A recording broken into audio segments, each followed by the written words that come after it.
This is a tutorial, however you pronounce that word. Okay, what we're going to do is talk about how to start a radio-controlled glow engine. This is a glow engine, as you can see. Now we're going to start talking about this is also a Hanger 9 product. You'll see a lot of these Hanger 9 products. Hanger 9 is a very big company that imports almost everything from China. Okay, and this is their Raptor F-22. Excellent airplane to start off with, although most people crash and burn with this airplane. What we're going to do is show you how to work with it. Okay, say you buy yourself a radio-controlled Hanger 9 F-22 Raptor. Now if you buy this Raptor, and this is me talking, I'm looking out here to see a little bit of the countryside. Okay, we got a storm brewing here in Texas. Say you're going to buy this Raptor, and you're going to get it, and you want to learn to fly it. Okay. Or if you've already got one and you're having trouble with it and it crashes and burns, and if you look at the YouTube videos, you're going to see a lot of them crash and burn. This is what we're going to do. First of all, you got to get it started. But to get a Raptor started, or any glow engine started, the very first thing you do is you take this Raptor and you take off the engine it comes with, because it comes with a Evo engine. It's a Chinese, Russian design type of deal, real cheap. Hanger 9 needs to make a profit, so that's their profit margin. They're a very unreliable engine, undependable, and you put an OS engine on it. Now once you put this OS engine on it, you'll see that you have two lines here, and the OS engine, like all glow engines, come with a little muffler. Now what you're going to do before you start anything is you're going to get your fuel. Your fuel is usually 10% or 15%. It's something like this, okay? Right, this is your fuel.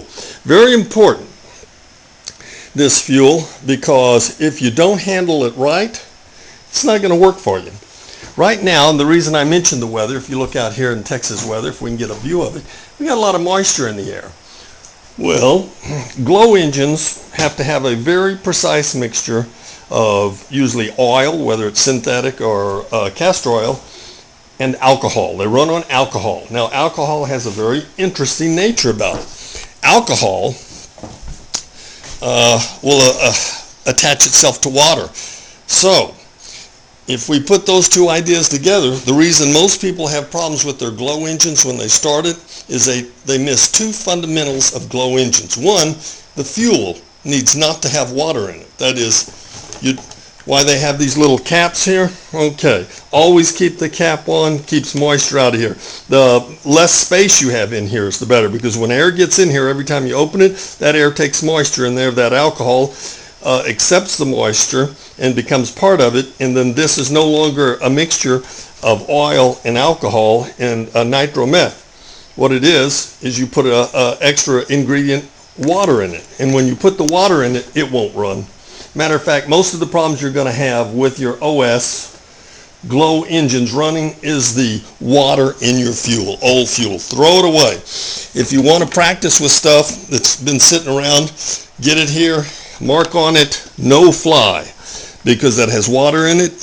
You can start an engine with it, but it won't run consistently. It'll blank out as soon as it gets that water in the line. So let's go ahead. Check our fuel, make sure we got fresh fuel. That's the most important thing. Next, make sure you have a fresh glow plug. And in this nature, when you have a fresh glow plug and you put in fresh fuel right here, okay, and then you get your glow igniter, and the ones we always talk is I just use a D-size battery with some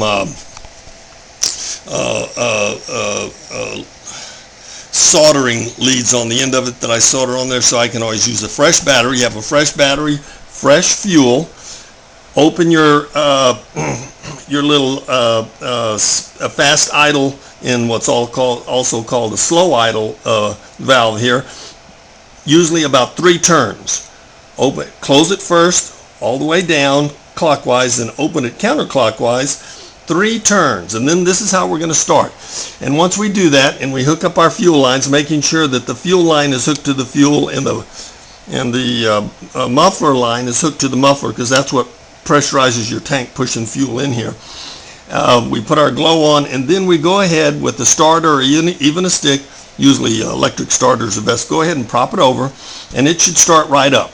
Now don't go back here like you see or think with that engine running and start adjusting it here, because the engine's going to run just fine. It's going to blow out a lot of smoke, which is good, because at 3 turns open, these engines are all designed to run rich, and that's good for the engine when they run rich. So practice a little with your radio control. Stand at the back of it. Make sure that your throttle valve is working good.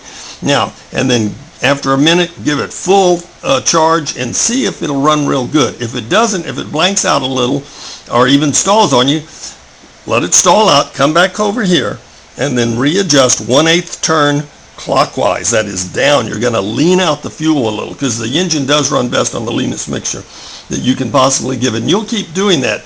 Off engine, on engine, off engine, on engine. You'll do it about 4 times to adjust it. Once this engine stops or doesn't run good, stop it yourself. Do not try to adjust the engine with the prop spinning. That's a disaster waiting to happen. You're supposed to always stop the engine, give it an 1/8 turn, start the engine again, see how it runs until it runs about where you want. Every time you're going to run this engine, depending on the moisture in the air, is how you're going to need to adjust this 1/8 of a turn, either in or out. Now remember what we're talking about to have a successful flight. And you can also add lifting devices such as these, what we call Hamilton no bias wing lifting devices, which will always ensure a good flight. This is your latest development. This will really do it, but we're not pushing that right now. We're talking about how to get your glow engine on these suckers started.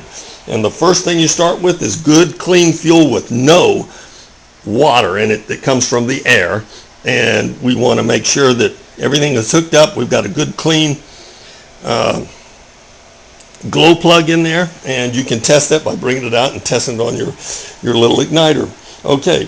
Let's go ahead and end it there. One other critical factor when you're flying these airplanes, go ahead and check that your elevator right here is set flat. You don't want a positive or negative, because that's going to make your takeoff dangerous. So check your elevator, check your fuel, clean fuel with no water in it.